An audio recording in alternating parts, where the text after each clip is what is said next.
I'm 69, and last night my doctor slipped me a note. Don't go home. Run.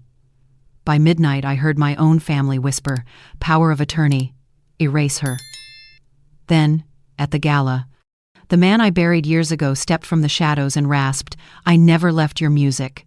Now I'm holding one reel of tape that can make the room gasp and make them beg. Call it elder confusion," they sneer. But press play, and you'll hear a voice say my name. Did I lose my mind, or did they try to steal it? Salt and varnish ride the morning air as I sit in the earmold room at Alder Audiology, palms open on my skirt like quiet cymbals waiting for the cue.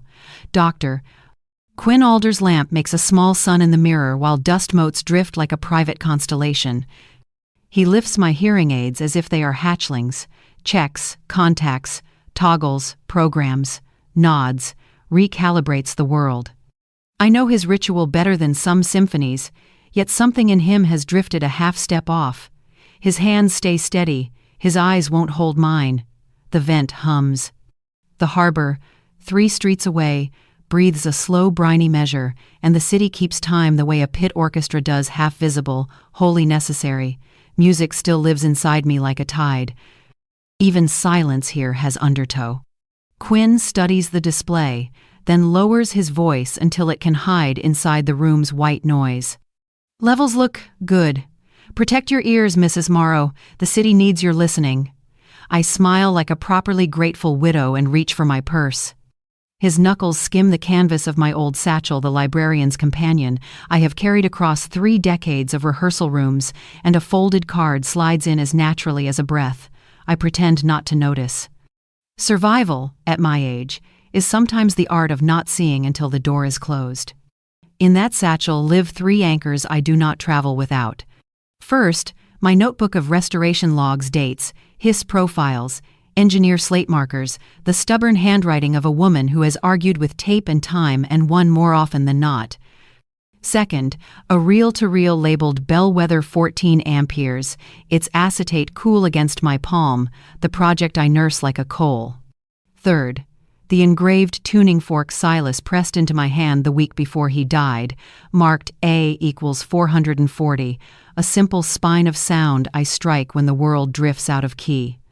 Outside, the harbor air is a clean ache. Gulls scold the dock workers, a ferry horn folds into the morning like a bass line. I follow the pier past faded banners for the symphony's season of renewal and the kiosk where ushers trade ovation stories as if they are weather reports. This city conducts itself even when the hall is dark. You feel it in the way the wind tucks between row houses, in the way the boats nod yes to the same beat. I have spent my life listening for that beat and handing it back in order. The townhouse waits on the hill as if it too is listening.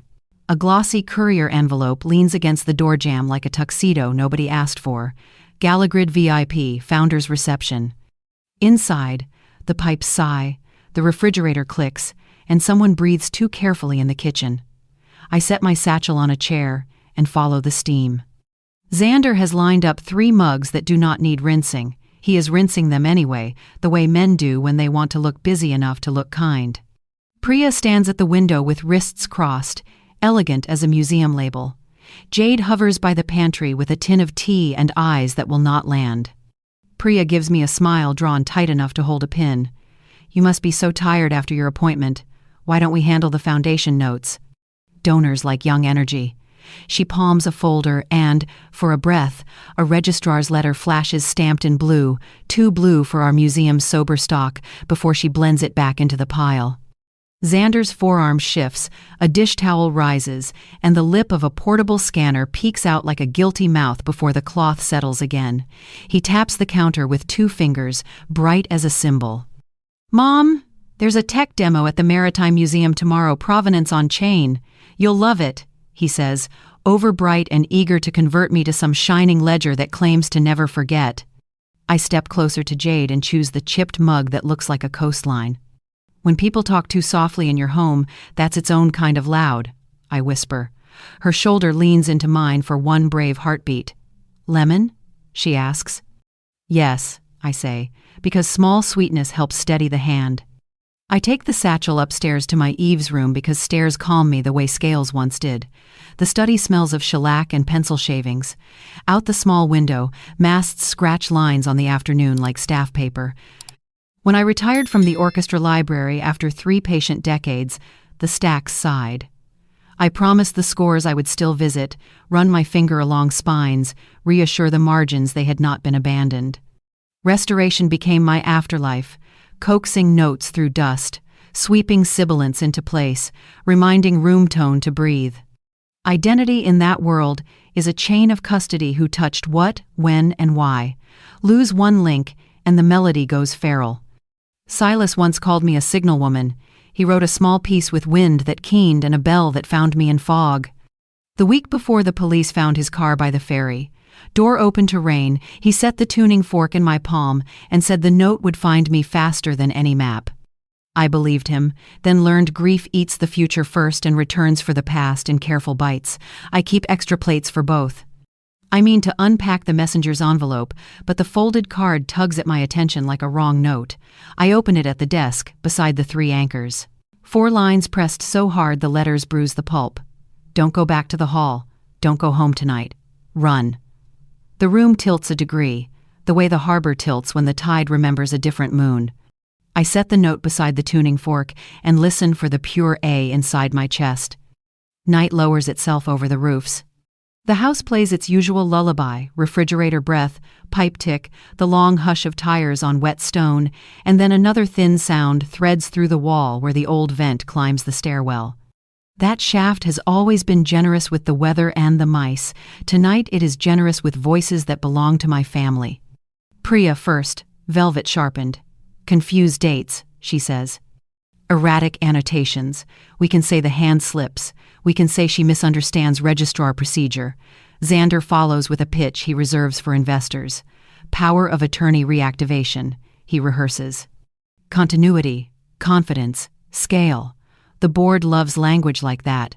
Their words rattle down the pipe like cutlery, bright and careless. Each line tries to make me an exhibit, beloved but fading, honored but inconvenient, a suitable portrait to hang while the room is emptied. I sit with my ear against the cool grate until the metal warms and my hands remember not to shake. Proof, not panic, I tell myself. They have their story, I have my chain. On the desk, the 3 anchors wait like patient witnesses. I slide the notebook into the satchel and stroke the nicked canvas where countless bow hairs have snagged. I pocket the reel labeled Bellwether 14 amperes, surprised again by how something that light can feel like a promise. The tuning fork goes inside my coat, close enough to borrow a heartbeat. In the hall, the glossy envelope still leans, triumphant and presumptuous.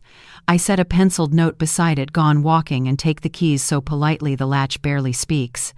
At the stairwell, I pause. Through the vent, Priya's voice polishes futures, and Xander's voice polishes numbers. The registrar's 2 blue letterhead flashes again in memory like a siren costume. Jade's shoulder returns to my skin. 1 harbor. I close the study door and, for the first time since Silas disappeared, I do not ask the house for permission. Fog has climbed the street and tied the lamps together with rope. I pull my coat tight. I take the Bellwether 14 amperes reel and my notebook, slip on my coat, and step into the fog alone. The Bellwether Inn keeps a brass key on a driftwood fob, and when the clerk slides it across the counter, it kisses the bell with a bright chime that sounds like permission. I sign the ledger as Nadine Ellison, my maiden name climbing out of storage like a winter coat that still fits. The clerk does not blink. Harbor light moves across the lobby rug in slow stripes, as if the sea were practicing scales on the floor. My room smells faintly of salt and lemon oil. I draw the curtains, test the lock twice, kneel at the little safe, and tuck the Bellwether 14 amperes reel inside as carefully as if I were setting a baby on its first pillow. I set my hearing aids to the setting Quinn calls quiet room and stand still until the room gives me its true silence, the kind that exists between waves. Only then do I breathe as if I have earned it. I call Maeve Castillo from the edge of the bed, shoes still on. The line crackles once, then steadies into her courtroom voice, warm iron wrapped in velvet. I do not waste either of us. They don't want me gone. They want me replaced. That's a different violence. I hear her chair scrape, picture legal pads turning into a map. Names, she says. I give them. Objects. I list the satchel anchors and the 2 blue letterhead and the dish towel that moved like a guilty tide. Venues. The hall, the museum, the foundation boardroom, tomorrow's gala. She breathes in like a diver and surfaces with a plan. Then we don't hide. We document, we escalate, and we choose the battlefield. Her cadence steadies me more than any pill. She will send preservation letters to the museum and the foundation before midnight. She will have a notary on standby. She will draft language that wraps my actions in the shawl of good faith. I call Rhett Osei next. He answers on the second ring with the shuffling sound of papers that matter. His voice has the texture of grain on old wood. He does not ask for comfort. He asks for provenance. When I say the reel's label, he whistles low. Your reel's a loaded archive. If there's a clean slate call with your name, we can timestamp the truth. He explains chain of custody like a psalm. Who touched what, when, why, and how to prove it in a room that will not take your word for it. He wants photos, scans, copies, every tiny bruise on every piece of paper. He wants to put magnets around the edges of their story and watch the filings betray the shape they thought they hid. You will get something from me within the hour, he says, and hangs up as if a clock just started. I sit at the desk and write a list titled, What I Can Lose. It is a foolish exercise, like trying to enumerate the sea, but putting fear into nouns keeps it from shape-shifting. My name, my husband's music, the trust of donors who gave us the pieces of their lives and asked us to steward them with both hands. The foundation, which bears Silas's name and mine, and which could be hollowed into a brand. The hall, which remembers the warmth of our shoulders as if walls could miss people.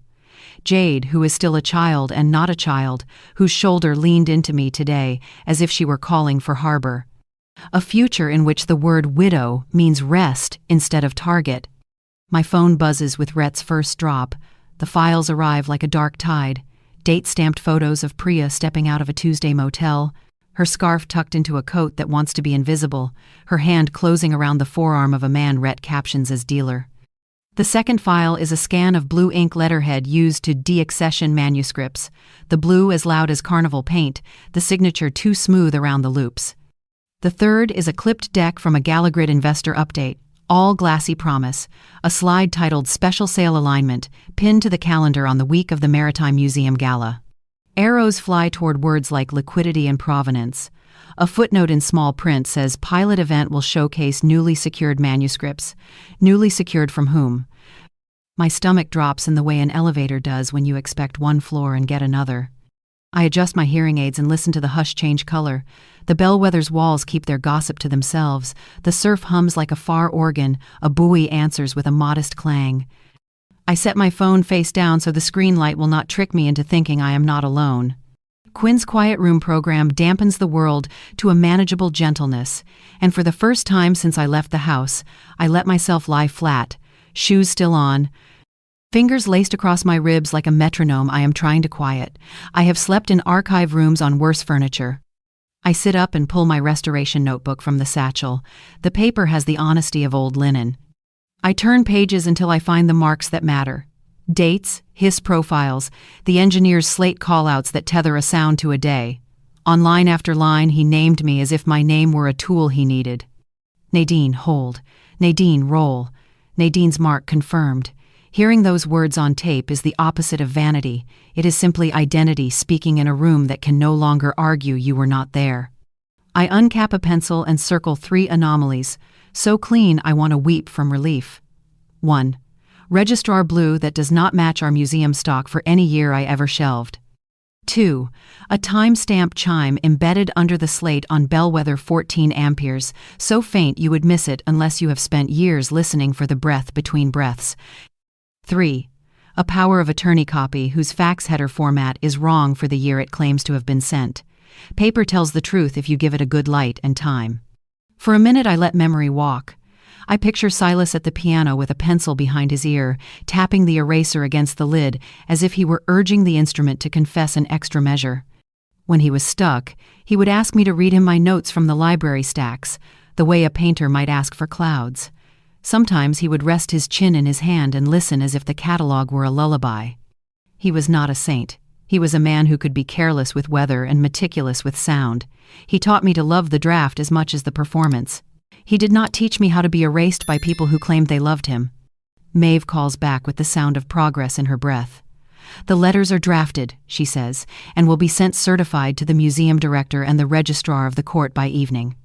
She has scheduled an early appointment with a judge who respects conservation work, not just commerce. She has spoken with a notary who will stand in the gallery tomorrow with a quiet pen. You are going to be tired, she says. Pack patience and water. I will do the speaking when the room wants you to be small. I tell her about the deck slide, the motel, the blue letterhead. She does not curse, which is worse. We will make them show their hands, she says, and we will not look surprised. Rhett messages again and asks if the museum still uses its old donor wall as a staging area before receptions. When I say yes, he sends me a tiny map of the gallery with circles in red.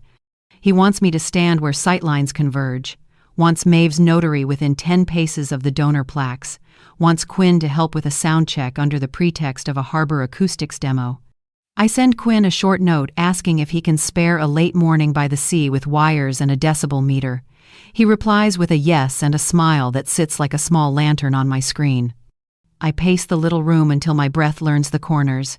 I rehearse what it will mean to stand in a place where I once poured coffee and listened while men used words like stewardship and then turned around and used printers. I rehearse being called confused and answering with dates.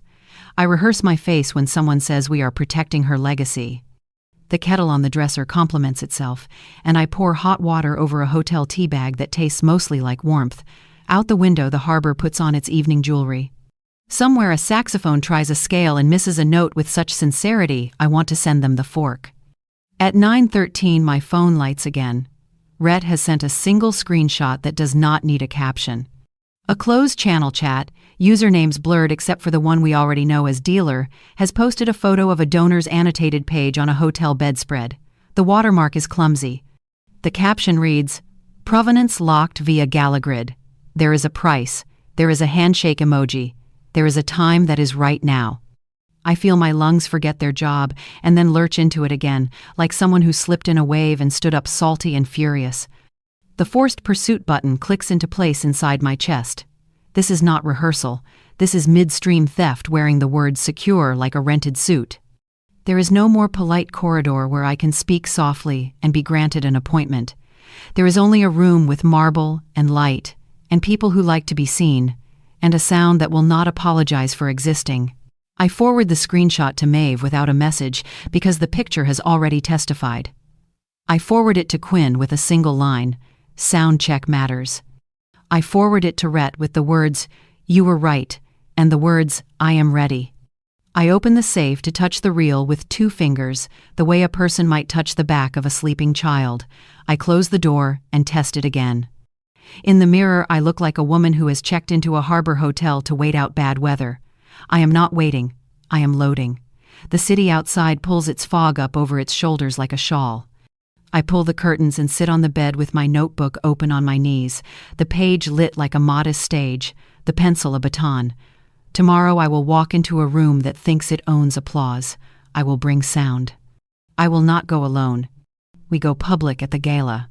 Dawn came slate gray and windless, the harbor holding its breath as if it knew we were about to ask it for a favor. Red arrived at the bellwether with a pelican case, a stack of tamper-evident envelopes, and a grin that meant he'd found purchase on the cliff. He set the case on my desk like a secular altar and opened it to a geography of cables, tags, and a handheld spectrum meter. Behind him, a courier in a yellow slicker waited, badge visible, the notary following with a small stamp that looked almost bashful. Chain of custody had arrived wearing rain boots. "Morning, Miss Morrow," the notary said, removing her gloves 1 finger at a time, precise as a metronome. "I'm Kendra. You called, I came. I brought ink and patience." "Patience is a tool," I answered, easing the satchel onto the chair as if it were tired from being brave. Rhett unfolded his plan, clean and simple. Each couriered packet would carry an embedded NFC tag that logged contact and time. Each handoff would be witnessed and signed. Each recording we made would be hashed and mirrored off-site. "Paper loves witnesses," he said, "but audio loves room tone." He placed 2 studio monitors on the sill, threaded a tidy loom of cables to my old deck, and nodded for me to lift the lid on bellwether 14 amperes. When the leader tape cleared and the first slate clacked, the room changed color. The engineer's voice, familiar, dry, efficient, spoke from another year. "Nadine, hold." Nadine's mark confirmed. "Take." Rhett smiled without showing teeth and began a loudness normalization pass, matching the clip to industry reference so no one could accuse us of juicing a ghost. Then he rolled back 10 seconds and let the tape breathe. Under the slate, the hall revealed itself the way a house does when you think you hear it sleeping, the faint HVAC thrum, the swallow of space, the little cough of a chair row settling. Quinn, who had slipped in quiet as a page turn, listened with his head tilted, then scribbled a note about frequency and ductwork like a botanist labeling leaves. "Room tone's our fingerprint," he murmured. Kendra the notary kept her ledger open and her stamp capped, watching the reel as if it might testify all by itself. Maeve texted photos of signed preservation letters, green cards attached like leaves. A courier would walk them across town in the rain and collect 2 more signatures while the ink still breathed. "We lock the timeline before they can repaint it," she wrote, and I felt the sentence take a chair at my table. By noon, the inn smelled of warm electronics and wet wool.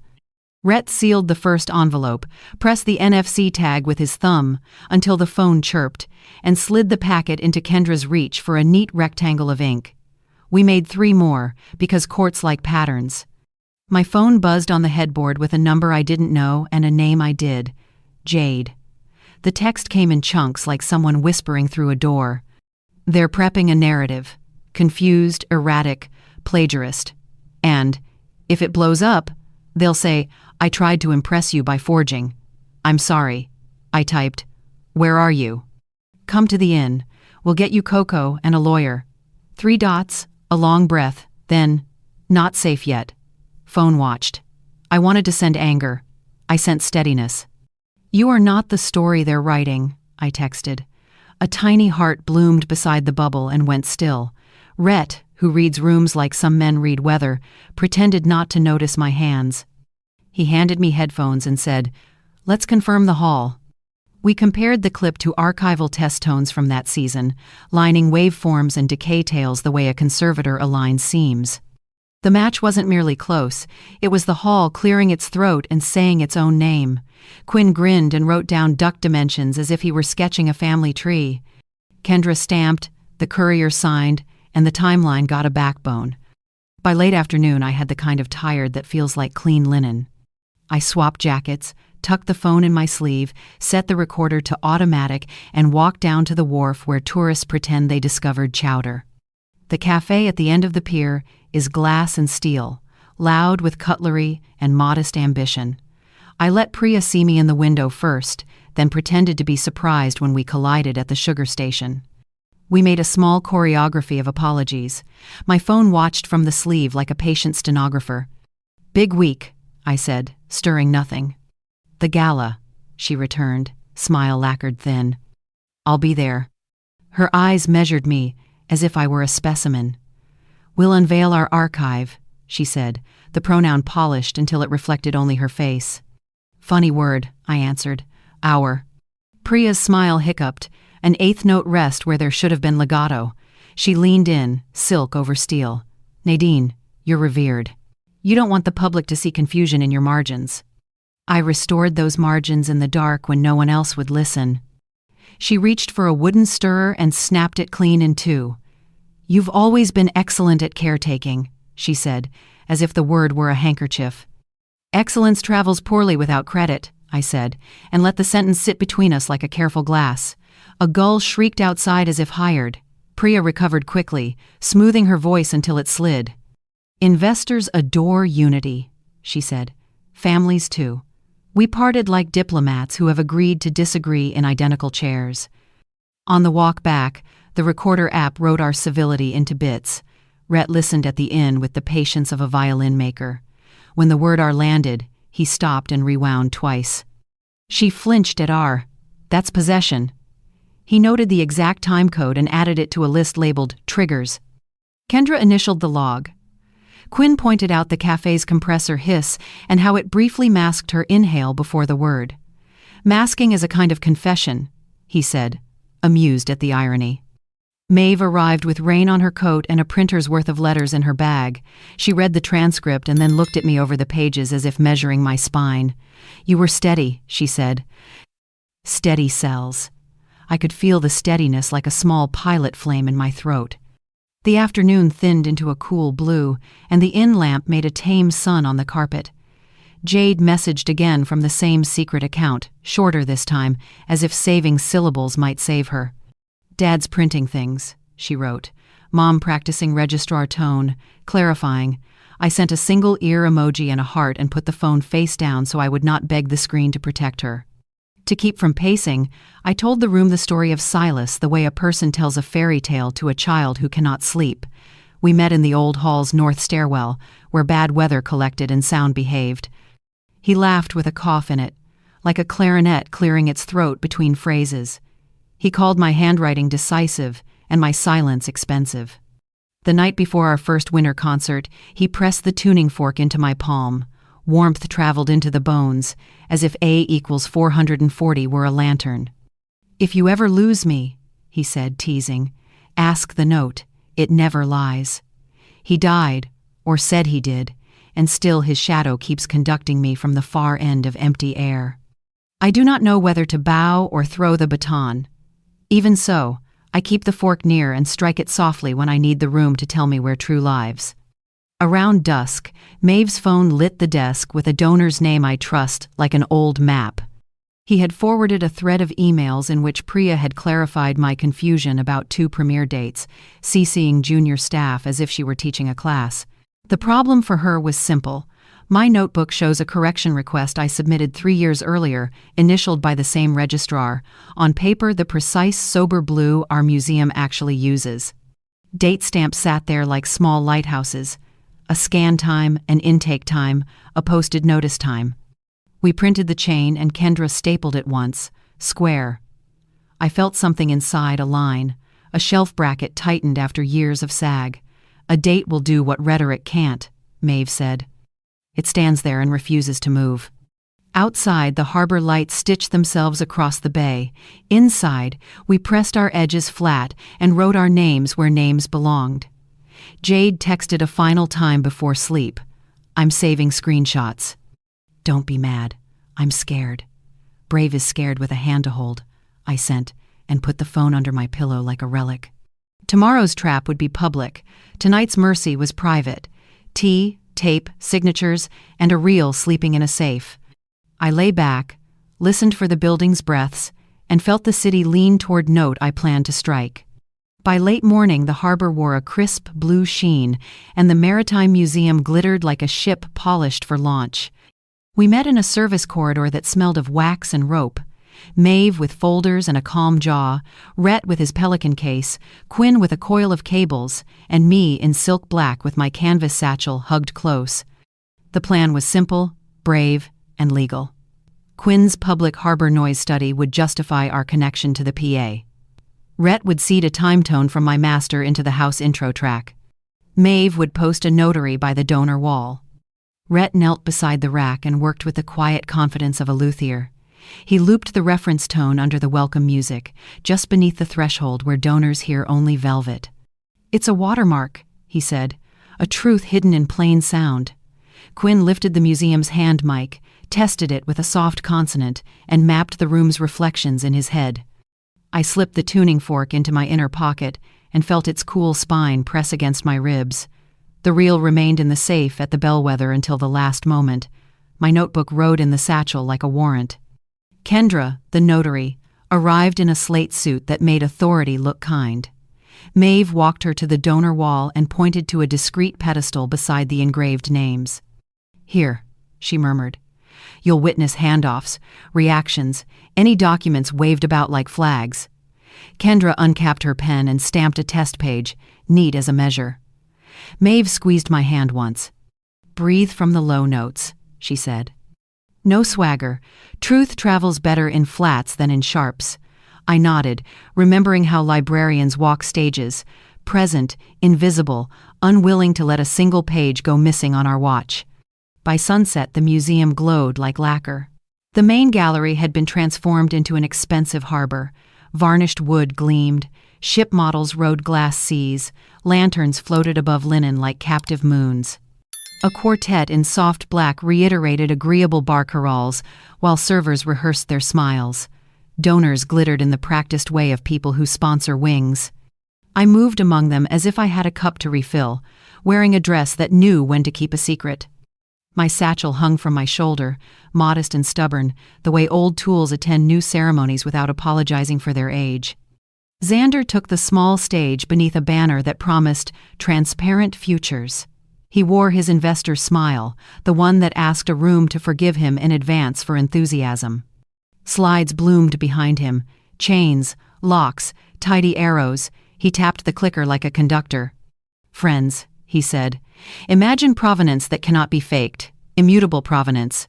Heads tilted toward the phrase the way flowers tilt toward light. He gestured toward pedestals draped in linen. "Tonight we preview newly secured manuscripts, authenticated on-chain." My stomach answered with a cold drum roll. Priya hovered nearby, a curator's poise wrapped around hunger. Priya lifted the linen with a flourish, small enough to seem modest. Pages lay under glass like pale fish. The two blue letterhead winked from a display card, jaunty and wrong, a carnival cousin pretending to attend a funeral. I watched donors lean in, read a caption, and nod in that universal museum rhythm that means nothing has yet challenged their peace. Maeve relocated herself until she had both the registrar and the notary in her peripheral vision. Quinn hovered beside a discreet rack of house audio, testing a Spectrum app that looked innocent as weather. Rhett vanished, which meant proximity. When the program host called for the acoustics demo, Quinn raised a hand with the eager humility of a scientist offered a whiteboard. He thanked the museum for partnering on his harbor noise study, made a brief joke about seagulls with perfect pitch, and introduced me as a retired audio restorer assisting with reference material. My heart beat a measured andante. I walked to the mic, silk whispering at my knees, satchel strap settling against my shoulder like an old friend. The house track swelled politely. Somewhere beneath its velvet, Rhett's hidden time tone waited like a lighthouse under fog. I touched the mic, felt its warmth, and cleared my throat in the key of ordinary. The tuning fork in my pocket seemed to listen. "Some acoustics are best told by witnesses," I said, and tapped the small controller Quinn had handed me. The welcome music hushed. The room tilted as the pass spoke. A slate clack, clean as china. Then the engineer's patient baritone, "Nadine, call your mark, roll." After it, the hall's old hour chime, faint and solid, drifted across the marble like a bell carried under sail. Gasps stitched the air, phones leaped into hands as if summoned. Some people smile when history speaks. Some look offended, as if truth had taken the wrong door. Donors turned, gauging each other.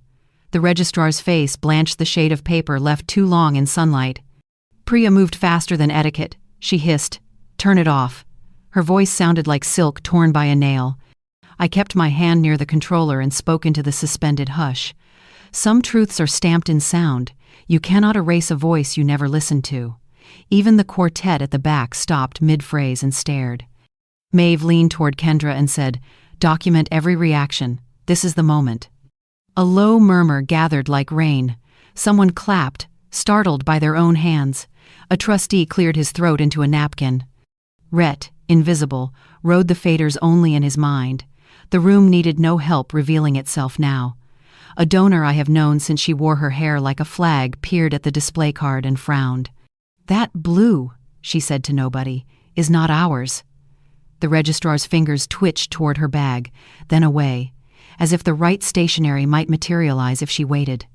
Priya presented a folder with the same jaunty ink. Kendra's pen hovered, hungry. I felt a small triumph breathe against my wrist, the way a cat presses once to say I'm here. I did not smile. I let the reel's witness recede and returned the mic to the host as if nothing unusual had happened. The quartet resumed something agreeable and forgettable. Then Xander stepped forward with a folder whose tab had the nervous energy of a fly. He thanked me for context, praised community, and produced a single sheet held like a relic. "Power of attorney," he announced, signed by Silas Morrow, authorizing continuity of vision. The phrase oiled itself across marble. The room, which had been tilting toward me, steadied under that word. Continuity. Donors love a bridge that promises no one will fall.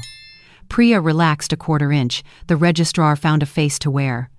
A trustee patted my elbow, as if to console a beloved aunt for speaking out of turn. I tasted metal behind my tongue and recognized defeat's first penny. Xander's smile was devotional. He lifted the page so the camera phones could glimpse the signature, the hospital fax line, the comfortable bureaucratic borders that make lies look dressed for work. "We've always honored her," he said. Maeve's eyes flicked to the header like a hawk catching a gleam. "People forget she started as an investigator before she learned to speak in oak-paneled rooms."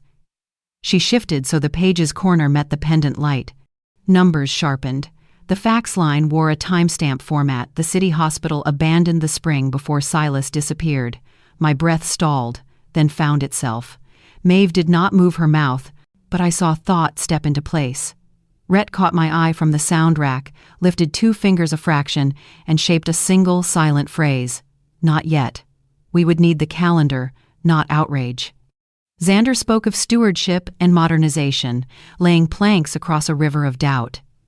Priya nodded in phrases, the way people do when they have rehearsed their empathy. Donors drifted back to the pedestals, to the wine, to their mirrors.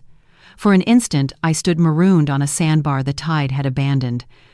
Then, the tuning fork steadied against my ribs like a friend clearing his throat. I remembered the list I wrote in the inn, what I could lose and what I would not.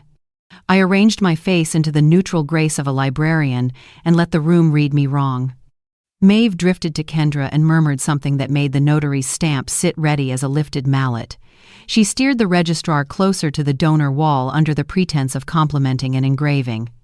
"If you have any updated documentation," Maeve said, velvet over steel, "we'd love to include it in the evening's packet for transparency." Kendra's ledger opened like a mouth. Quinn launched the second half of his harbor noise study in the adjacent gallery, inviting guests to compare spectra from the wharf and the atrium. It was cover, yes, but it was also honest work. That mattered to me. The quartet found footing, servers rediscovered trays, laughter returned in increments. To the untrained eye, the disturbance had passed. To those who know paper, sound, and timing, something foundational had shifted. We had struck the bell, the overtones would travel. I walked a circuit, accepted hands, and excused myself toward the service corridor.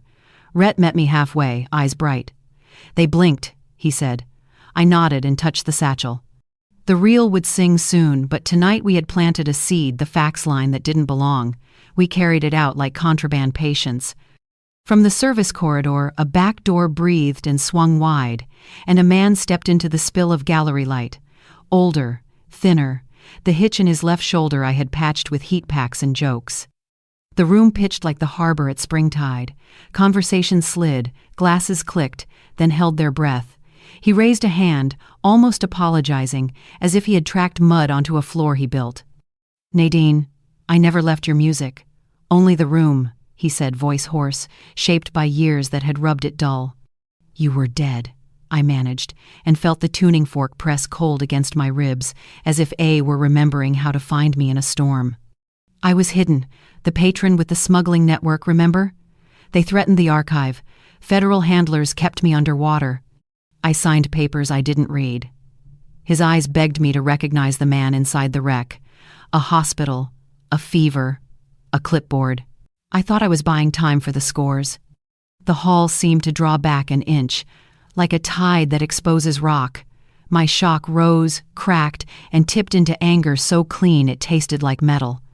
That was when Xander's voice climbed onto the little stage he loves. "This is family continuity," he crowed, lifting the power of attorney like a lantern. Dad ensured a stable hand on the tiller. "We honor her work and his wishes." Priya found her smile and lent it to him. A museum manager, careful and kind, spoke into a discreet lapel mic, and 2 security attendants drifted between us like fog. Out of respect for all parties, we're pausing access to the exhibits pending review, the manager announced. Donors nodded as if relief were etiquette. Maeve reached for me, then checked herself. Kendra lifted her stamp and waited. Rhett gave me the smallest shake of the head. Quinn stepped so that my shoulder met a steadying sleeve. Phones flickered. A whisper threaded the marble. Vanished, composer returns. I tasted the headline and refused to swallow it. Silas took one step toward me, stopped at the subtle wall of uniforms, and lowered his hand. The bell inside my chest rang once and steadied. They had the room for a breath. The tide would turn. I marked the hour, pocketed my fury, and let patience hold the line until proof could speak for me. By dawn, the city had an answer ready for me, and it was ugly. A culture blog splashed a headline across my phone. Bellwether fraud? The piece called me a sentimental hoarder with delusions of authorship, claimed the Slate clip was cherry-picked, and quoted anonymous museum sources who suggested I confused my notes with official records. 30 minutes later, Gala PR account posted a neat thread. My stream, they said, was elder confusion, a regrettable misinterpretation of new technology. I read the words twice, then put the phone face down as if it were coughing. At 9, the museum director emailed to temporarily lock the reading room and suspend my badge until their council completed a review. At 10, the foundation chair left a message full of chairly words: prudence, governance, optics, and froze discretionary funds. At 11, a bank security officer called and did not leave her name. Her voicemail was gentle as a padded stick beating a drum. We've observed several erratic withdrawals. For your safety, we may add extra holds. Loss arrived in tidy increments, like sheet music delivered to the wrong door. I retreated to the bellwether and drowned in quiet on purpose. The little desk was clean wood, honest and forgiving. I set the tuning fork on its surface and pressed the stem with one knuckle. A equals 440 rows like a lighthouse, and steadied everything it touched. I could not control the museum, the board, or the blog, but I could decide how to breathe. Maeve called from a hallway that sounded like marble. I put her on speaker and let the room hear our law. They swapped applause for paperwork and called it care, I said. We win on chain of custody and intent. Let them file. We'll meet them in daylight, Maeve replied, voice like a handrail. She needed 3 things: affidavits from the registrar on stock paper changes, a memo about letterhead blues, and confirmation of storage procedures the year the hospital allegedly faxed that form. We would build a staircase out of dates. Red arrived with coffee and the look of a man who had found a seam. He pulled up a scan of the power of attorney and zoomed to the header until each pixel confessed its era. This line format wasn't in use after March, he said, tapping the date. The hospital migrated systems in April. The new fax imprint looks like this. He overlaid samples like transparencies. The mismatch howled. Quinn joined via video from the maintenance shop at the hall, where he'd charmed a clerk into digging out old equipment logs. He read model numbers the way tenors read arias. The air handling upgrade happened in late spring that season, he said. That's why the room tone matches your reel's fingerprint and not any later test. His certainty soothed the part of me the blog had tried to bruise. Kendra, our notary, stopped by the inn with a briefcase and a sandwich she claimed I needed more than signatures. She witnessed the handoffs, stamped the courier logs, and listened to the Slate clip with her eyes closed. Some sounds are a wall, she said, reopening them. You lean and they hold. By afternoon, the blog had sprouted cousins, a radio host snickering about tape truthers, a columnist praising modern platforms, a thread about how widows weaponize nostalgia. It should have felt like drowning. Instead, it felt like weather annoying, loud, and temporary. The bank called again.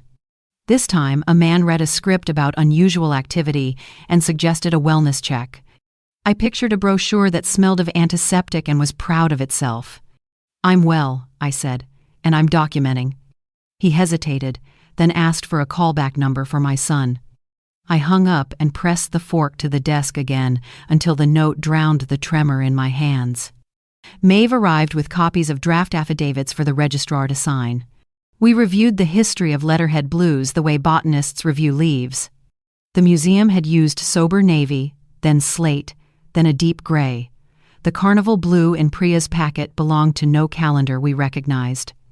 Maeve marked color names beside dates and wrote, "Supply invoices" in the margin like a promise. "If procurement confirms the pallet, we can bury that letterhead," she said. Outside, gulls argued. Inside, paper agreed. Rhett leaned against the dresser and opened a small case of camera pens. "When they move again, we'll watch their hands, not their mouths," he said. He reminded us of the city's vanity. There's one more lever, the city's love of its own reputation. If donors think the museum misfiled the century, the museum will sprint to truth. Quinn sent over a spreadsheet of equipment logs, annotated with dates and duct specs. He highlighted the exact week the hall's chime system changed and circled the settings that matched the faint bell under my slate. "Time lives in hardware," he wrote in the note field, "and hardware refuses to lie." Maeve compiled all of it into a binder thin enough to travel and heavy enough to matter. We ate the notary's sandwich in diplomatic bites. Rain arrived and stitched the window with small, bright threads. The blog posted an update claiming I had weaponized nostalgia to bully progress. I laughed once, because the sentence was ugly enough to be a caricature. Then I cried, not because they might win, but because they were vandalizing the air we all share. Maeve let me finish, then slid me a tissue, and the next page. "You do not have to be unbreakable to be credible," she said. "You only have to be exact." So we became exact. We listed every place my name appears on tape, every donor email that names a transfer, every calendar entry that proves a page moved. We flagged every loan number, photographed every seal, and asked the courier to film each envelope closing. We sent a letter to the museum board requesting camera footage of last Tuesday's prep hours. We asked the foundation to release minutes that show who moved governance onto the agenda. We also asked for an accounting of the scanner purchases. By evening, exhaustion found me like tied around ankles. I showered, put on the hotel robe, and sat at the desk with my hair wrapped like an old chorus girl. The tuning fork lay where I left it, a small metal spine waiting for the story to stand up straight. I struck it gently against the desk and let the A travel through the wood into my bones. Truth does not require kindness, I told myself, but it welcomes company. I opened my laptop and unlocked the account almost nobody knows is mine. For years I have posted as bellwether, writing about chain of custody, provenance as a civic virtue, and the quiet heroics of people who keep records clean. I wrote the first essay after a donor's widow cried in the stacks because a curator took credit for her late husband's notes. I wrote the latest after an intern's diligence stopped a petty theft. The city reads bellwether when it wants to feel principled. Tonight the city will meet the woman behind the handle. I drafted a title, Chain of Custody, a Public Listening. I wrote an opening paragraph, then deleted it and wrote another, quieter one. I would not insult the room with rage. I would invite it to sit and hear. I outlined what I would show, the slate clip, the room tone analysis, the letterhead blues, the fax header archaeology, and the ethics of credit. I messaged Maeve, Rhett, Quinn, and Kendra with the time and the link. Maeve replied with guardrails, Rhett with exhibits, Quinn with a plan to capture live comments for later affidavits, Kendra with a thumbs up and a stamp emoji that made me laugh.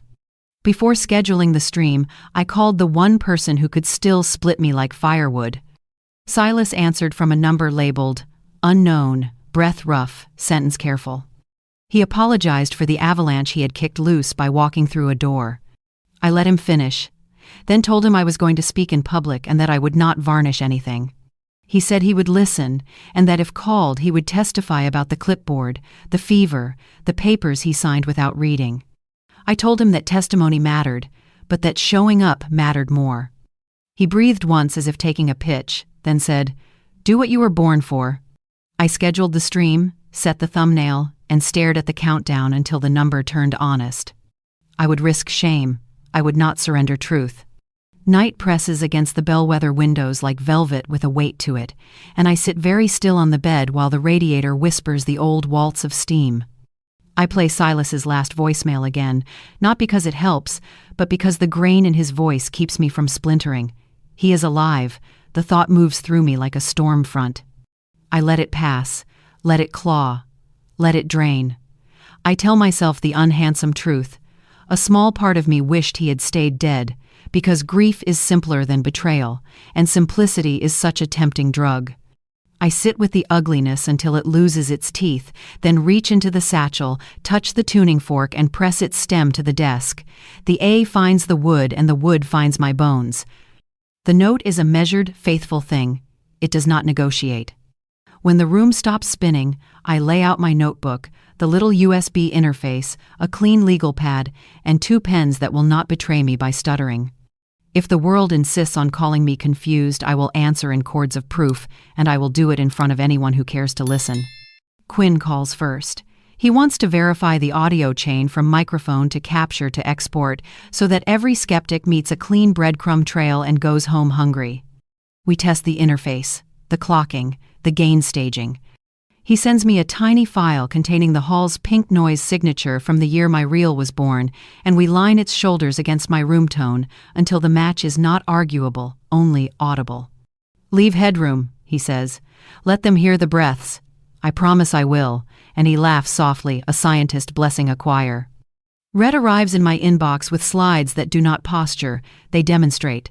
One shows letterhead blues across 5 fiscal years, swatches lined like obedient tiles, with invoices and reorder confirmations curled into the margins like documentary ivy. Another shows fax header archaeology, side by side, the hospital's imprint before the system migration, the imprint after, and the thing Xander waved like scripture, which belongs to neither. He adds simple captions because simplicity travels farther than snark. "We will walk slow," his message says, "and we will not gloat." I bless him for the mercy of that restraint. Maeve comes last, because she knows that once she speaks the room will change shape. She lays out guardrails like clean tape on a rehearsal floor. No conjecture, only documents. No diagnoses, only dates. Blur private numbers, redact home addresses, do not show minors. Do not incite, do not name anyone who has not chosen the stage. You will stay inside facts you can prove, she says. You will emphasize process over personalities. If they taunt, you will not answer. If they lie, you will show paper. I feel my spine lift as if someone exchanged it for a stave. I open the streaming software and discover how ceremonial a checkbox can be. Title: Bellwether, Chain of Custody. Category: Education. Visibility: Public. Live chat replay: On. I paste an advisory. This stream discusses cultural theft and elder exploitation. No harassment. We protect minors. Verified documents only. I upload a thumbnail that is not dramatic. The tuning fork resting on my notebook, a pencil like a metronome laid alongside. In the description, I promise sources, cite dates, and add a note for teachers. I rehearse my opening because a beginning is a bargain. The camera must meet a person, not a grievance. I set the laptop on 2 books, aim the lens just above eye level, and sit where the lamp turns my hair into a polite halo. I practice breathing into my belly so I do not rush the truth. Then I look straight at my own face and say the sentence that has been waiting at the back of my tongue since the kitchen vent spoke. You can put my handwriting on a lie, but you cannot make my voice say it. The phone rings. Silas. I let it buzz twice so my heart can find a chair and answer. His breath is ragged, but not theatrical. I thought I was protecting you. I made you a target, he says, small in the line, as if speaking from behind a heavy curtain. I close my eyes against the temptation to read the past in a friendlier font. Then help me aim the light where it belongs, I tell him. He agrees to watch silently, to testify if asked, and not to ask me for a tone I cannot sing yet. I draft the run of show as if writing parts for a chamber group. Overture: Why Provenance is Not a Hobby, but Civic Hygiene. Exhibit 1, the slate and the room tone. Exhibit 2, the letterhead palette over time. Exhibit 3, fax header timelines. Exhibit 4, chain of custody logs and notary stamps. Coda: What repair looks like when credit is restored. I drop timestamps into a notepad so moderators can pin them in chat. I ask Quinn to record the live comments feed as a rolling affidavit. I ask Rhett to mirror the stream to an archive he trusts more than clouds. Maeve and I script language for the boundaries. We will not show Jade's face, name, or messages, only describe their existence and relevance. We will not accuse the museum of malice. We will show procurement records and let dates speak. We will not speculate about the dealer's ties. We will show the caption he wrote under the donor page and the time he posted it. We will not engage hecklers beyond one pinned reminder, argue with evidence, or leave. When someone says family, I will answer with duty, and then with law. The sky outside goes from wet slate to black glass. I make tea and forget to drink it. The countdown clock on the streaming dashboard is a moon I cannot stop watching. I practice the middle of the talk, the part where my anger wants the microphone. I let it speak once into my hand, then close my fingers around it and put it back in my pocket. Revenge is a fast drug. Justice is a slow meal. I choose the meal, because Jade is growing, and fast things starve children while they feed the crowd. A message pings from an account named just 3 punctuation marks. It's me, don't reply on this thread. Then a burner handle, then a torrent of screenshots. Priya instructing Xander how to phrase a statement, blaming a youthful relative for fanciful additions to museum files. Xander workshopping hashtags. A draft apology that never admits theft, only improper enthusiasm. My heart fractures along familiar fault lines and then holds. I type on the burner, I will not name you. Get somewhere with witnesses. Keep copies off your phone. You are not alone. 3 dots. Then, okay. The relief hurts more than fear. I rewrite the opening to include a boundary for her. A minor in my family has shared information under duress. I will not identify her, and I ask you not to speculate. We will focus on documents and timelines, not gossip. I show Maeve the sentences and she nods. Good, she says. Invite decency before you require it. Rhett adds a slide titled Witness Protection, small scale with bullet points about how an everyday witness can screenshot safely. Quinn programs a modest audio limiter so the stream will stay gentle in people's headphones even when their hearts spike. I draft a short manifesto, not the flaming kind, the bread and soup kind. Cultural theft, I write, does not always arrive with a mask. Sometimes it brings a casserole and asks for your keys. It sounds like let us help, and it files papers while you are sleeping. When theft wears your last name, resistance becomes housekeeping. You put labels back where they belong. You dust the record, you mend the chain. You explain that credit is not vanity, it is orientation.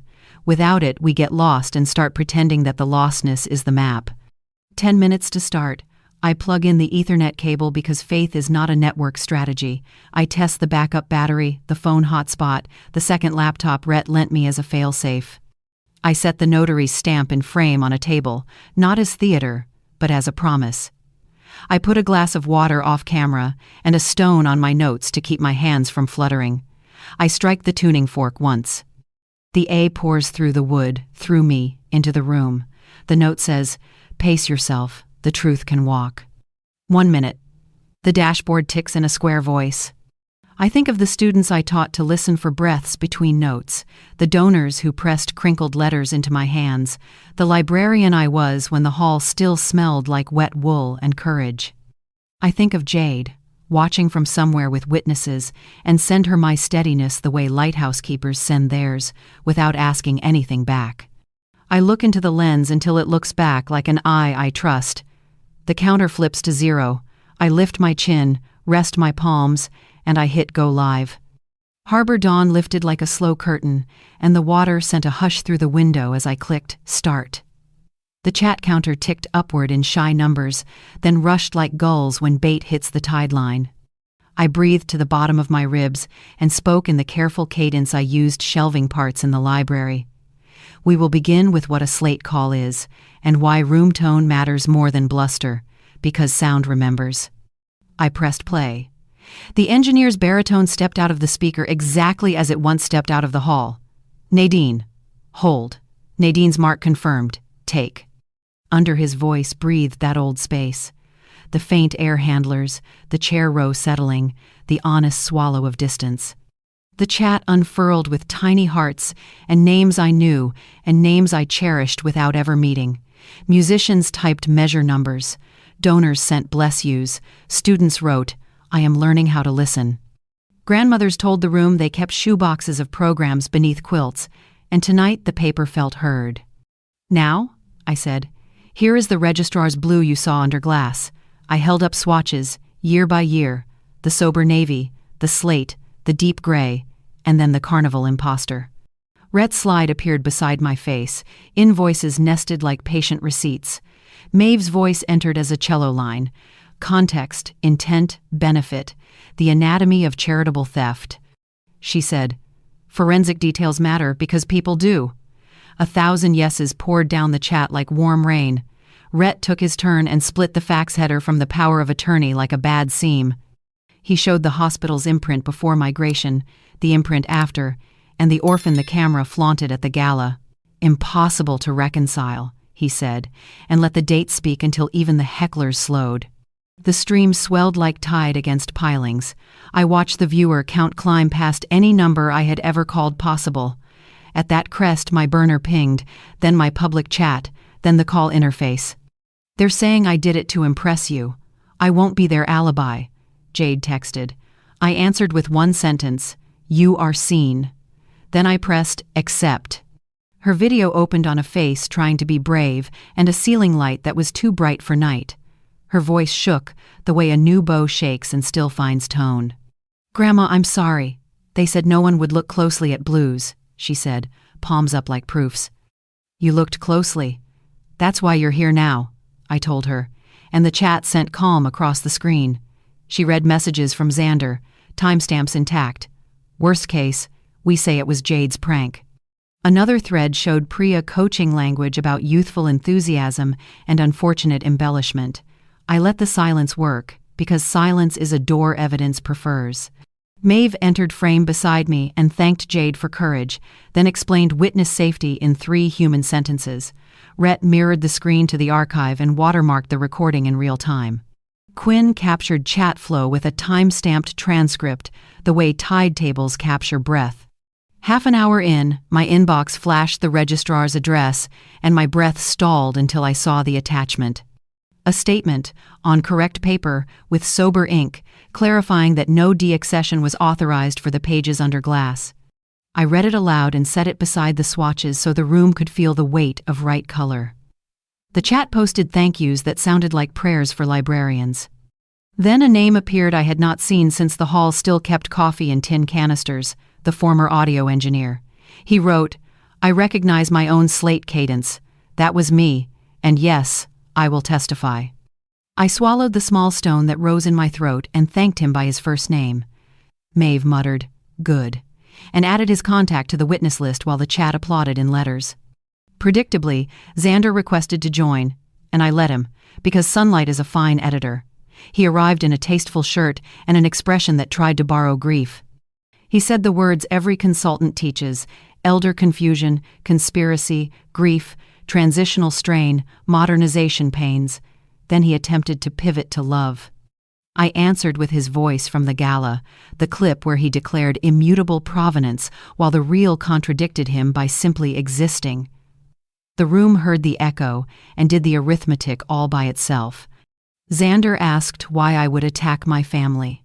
I said, I am defending the donors and the dead, and also the living who still deserve clean credit. He accused me of paranoia. Maeve offered dates. Rhett repeated the facts mismatch. Quinn held the technical line like a levee.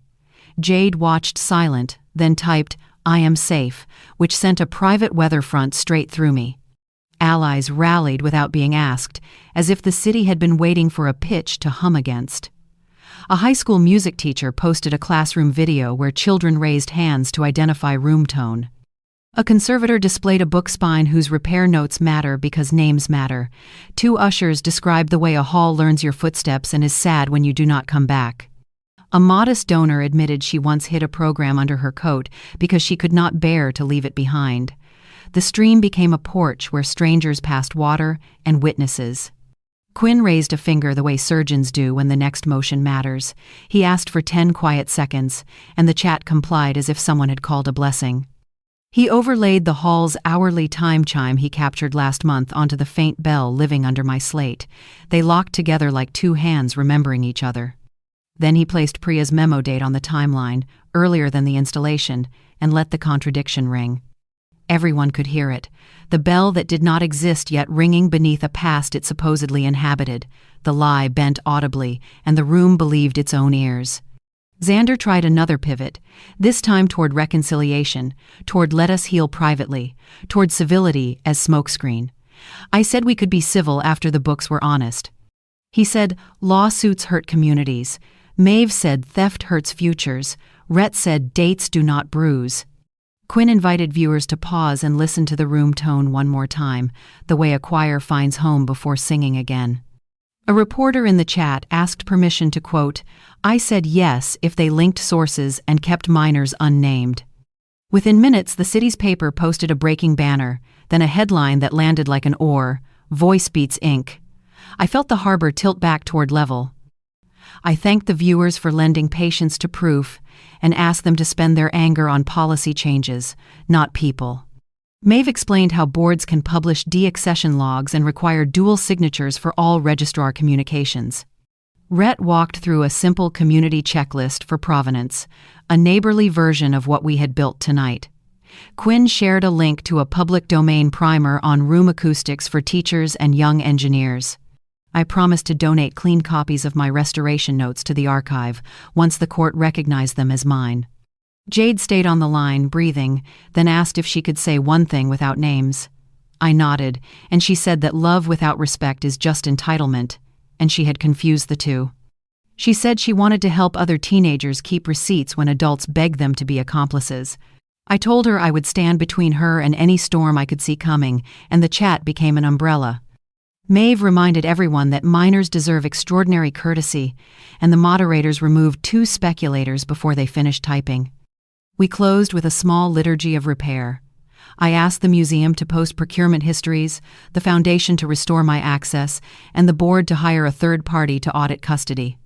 I asked donors to keep copies of their gift agreements, teachers to assign listening homework, and parents to show children how to name sources. I asked the city to stop calling credit vanity, because credit is simply the map we use to return things home. Then I looked into the lens and said, thank you not as a closing, but as an invitation to keep guard. I ended the stream and sat very still while the room rewrote itself around the new fact of public listening. Notifications arrived like returning swallows. The registrar forwarded procurement receipts. The director requested a meeting. A trustee wrote a note that sounded like an apology trying out its shoes. The former engineer sent a photo of the slate he used that season, pencil marks still visible on the clapper. Quinn emailed the overlap analysis with a subject line that read, confirmation, as if science were a handshake. Rhett texted a map of the museum floor with a red route labeled next, and I felt steadier than tired. Maeve called and said, sleep 2 hours, wake, and we will draft filings while the city is still listening. I lay back with the tuning fork under my palm and let the A crawl up into the room like a tide promising return. Through the window the harbor blinked, and for once I did not translate it into worry. I translated it into work. I sent Jade a heart and a lighthouse emoji and a message that said, sleep, you did enough for one brave night. Her reply arrived fast, like relief learning how to breathe. I love you, and I will testify. I turned off the lamp, left the little notary stamp on the desk like a votive, and let tiredness take the first watch. Outside, the bells kept their schedule. Inside, my pulse finally adopted one. In the morning we would file, and then we would walk into the museum with the city at our back. But for now I slept, sure that the sound of truth had carried across the water and would come back on the next tide. Morning draped the courthouse in pale brass as we climbed the steps, papers steady. Inside, oak and marble made a careful silence, the sort legal truth prefers. The clerk read charges like metronome ticks, forgery, wire fraud, charitable theft, attempted identity erasure. I felt my name, intact, sit beside me like a hand I trusted. Maeve, all angles and mercy, organized exhibits while Rhett's pelican case rested like an instrument. Kendra took a front bench, stamp ready. The jury filed in, ordinary faces carrying civic weight. I folded my fingers, heard the harbor in memory, and waited for our note. Maeve called our first witness, the registrar. Her oath sounded unadorned, which felt righteous. She described the museum's stock history, blues and grays migrating decade by decade like tides. Rhett projected invoices, swatches aligned to dates. The carnival blue glared like a gatecrasher. The registrar's throat bobbed. She admitted the display card used no approved stationery and that no deaccession authorization existed. Jurors bent forward, pens hovering. The prosecutor kept tempo, gentle but relentless. Behind us, donors breathed as one creature learning to exhale. I did not gloat. I counted beats between answers, librarian steady, letting paper hold the room. Quinn followed, sleeves neat, testimony clipped and clear. He traced the chime system's installation like a cartographer, dates plotted, maintenance logs initialed. Then the overlay, our faint bell beneath the slate and the later chime's exact pattern, impossible before its birth date. He explained masking, decay, duct harmonics, and the way buildings keep diaries nobody reads. The jurors' faces changed. Comprehension arrived like sunrise. Defense tried to quibble about microphones. Quinn smiled, described chain, and sat down as if setting a careful instrument back into its velvet bed. I let my shoulders drop one careful inch and breathed very slowly there. Then came the former audio engineer, older now, voice still practical as gaffer tape. He identified his slate cadence without theater, showed a photograph of the clapper-bearing pencil scars, and described the session's layout: chairs, risers, baffling, hallway hum. He didn't praise me. He didn't need to. He named what was there and what wasn't, and the jury leaned closer as if recognition were gravity. Defense asked whether memory could mislead. He answered, "Memory lies. Tape doesn't." I felt the room adopt his modest certainty, the way a choir takes pitch from a single clarifying tone, and held still. Rhett's exhibits clicked like metronomes while Kendra logged each admission. Screen by screen, he walked the chain. Courier tags, signatures, timestamps, mirrored storage, audit trails that glowed stubbornly consistent. The jurors' pens began keeping time unconsciously. When defense objected to editorial choices, Rhett smiled and replayed the steps in reverse. Same proof, different doorway. Maeve threaded questions through his cadence like careful harmony. The prosecutor rose for a single line that settled over everything. Who benefits when she is made confused? Silence answered first, then history. I felt my name lift its head like a person finally believed at last. My turn. Maeve led me gently. I described the satchel, the notebook, the reel, the tuning forks like a lantern. I did not narrate grief. I explained process, credit, why margins matter.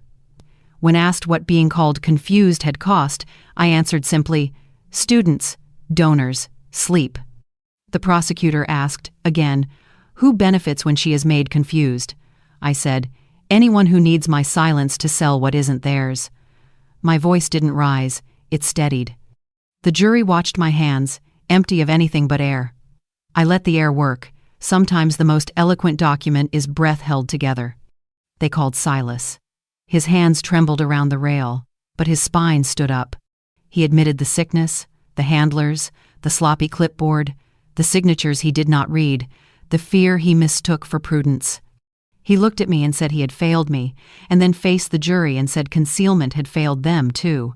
Defense attempted to wrap him in romance. He refused the ribbon. He spoke like a craftsman confessing a warped board. The room received it like weather finally breaking, thunder traveling away. I inhaled without knives. The wound acknowledged itself and began closing today. Closing arguments moved like weather fronts. Defense warned of mobs and nostalgia. Prosecution answered with documents and duty. Maeve's rebuttal was a kindness sharpened to a point. She lifted the hospital header, the invoices, the audio chain, and placed each on a metaphorical shelf where any citizen could reach. She finished with one borrowed measure. Provenance is not a parlor trick. It is our civic memory. The judge nodded as if hearing an old hymn. When she finally spoke, her line settled the air. Provenance is not a parlor trick. The jurors disappeared, then returned astonishingly soon with verdicts ready. The foreperson read guilty on every count. Priya's knees loosened. She folded like silk falling, caught by a bailiff's calm hands. Xander went hollow, a suit without a person. I did not cheer. I breathed. The judge set sentencing for another day and thanked the jury for listening with their whole bodies. Reporters rustled like birds, startled from pilings. Rhett closed the case with a sigh that sounded like release. Maeve touched my shoulder and did not add words. Outside, the harbor wind threaded rigging. Distant halyards answered like strings. I closed my eyes and let them play for me. 6 months later, sunlight braids the cottage, and Jade flips the open sign. We built the Bellwether Listening Lab out of shelves, hope, and second-hand gear, free headphones, cheap recorders, a friendly poster promising, "Listen like it matters." Children arrive with backpacks, retirees arrive with shoeboxes, the kettle learns everyone's name. Silas brings coffee to the back door and doesn't stay. We are careful and kind. I press the tuning fork. A equals 440 halos the room, like a blessing you can practice. My name is Nadine Morrow, I tell a new student, and I will teach you how to hear yourself. Thank you for watching until the end. If this story touched your heart even a little, that's our greatest joy. If you'd like, please share your thoughts in the comments. We'll keep bringing you stories that stay with you, so please consider subscribing to the channel. See you in the next video.